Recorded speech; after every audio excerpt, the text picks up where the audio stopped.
بسم اللہ الرحمن الرحیم. Dear students of pol science third year, السلام علیکم.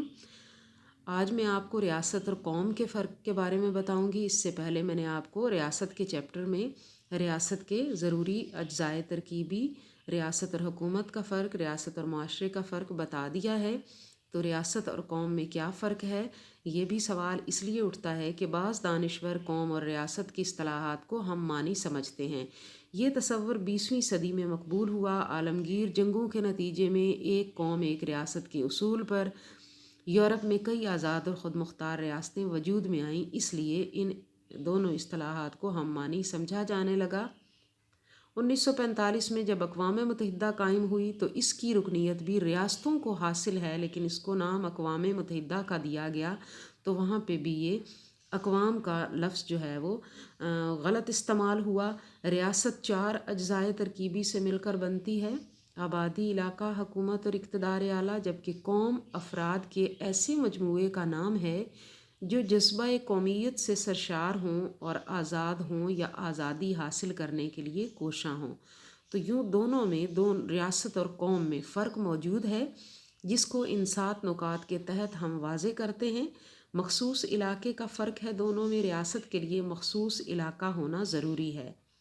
مخصوص علاقے کے بغیر ریاست وجود میں نہیں آ سکتی. 1948 سے قبل اسرائیل کی ریاست موجود نہیں تھی. یہودی دنیا کے مختلف ممالک میں آباد تھے. جب تک انہوں نے اپنا مخصوص علاقہ حاصل نہیں کر لیا وہ ریاست نہیں بن سکے. لیکن یہودی ایک قوم تھے. اس کے بعد ہے حکومت کے لحاظ سے فرق ہے. حکومت ریاست کا ایک ضروری عنصر ہے.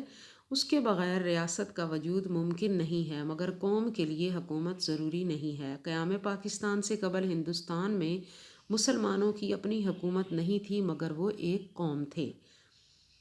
پھر اقتدار اعلیٰ کے لحاظ سے فرق ہے کہ ریاست کے لیے اقتدار اعلیٰ بہت ضروری ہے. اس کے بغیر ریاست وجود میں آ ہی نہیں سکتی، مگر قوم کے لیے اقتدار اعلیٰ ضروری نہیں ہے.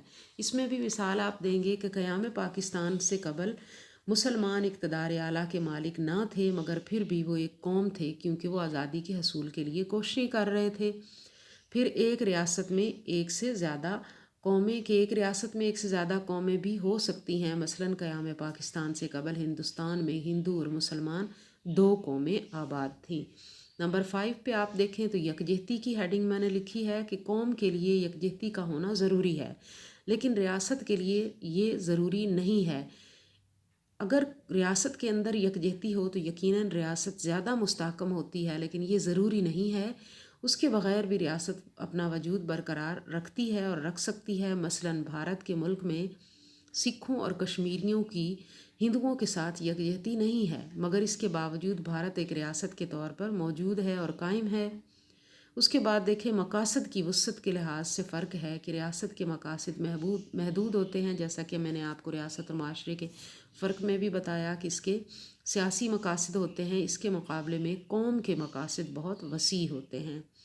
پھر ہے تصورات کا فرق ہے کہ ریاست ایک سیاسی اور قانونی تصور ہے، جبکہ قوم ایک روحانی اور نفسیاتی تصور ہے. قوم کے اتحاد اور جد و جہد کی بنیاد افراد کی اس نفسیاتی سوچ پر ہوتی ہے جس کی وجہ سے وہ خود کو ایک سمجھتے ہیں اور پھر سیاسی طور پر جد و جہد کر رہے ہوتے ہیں.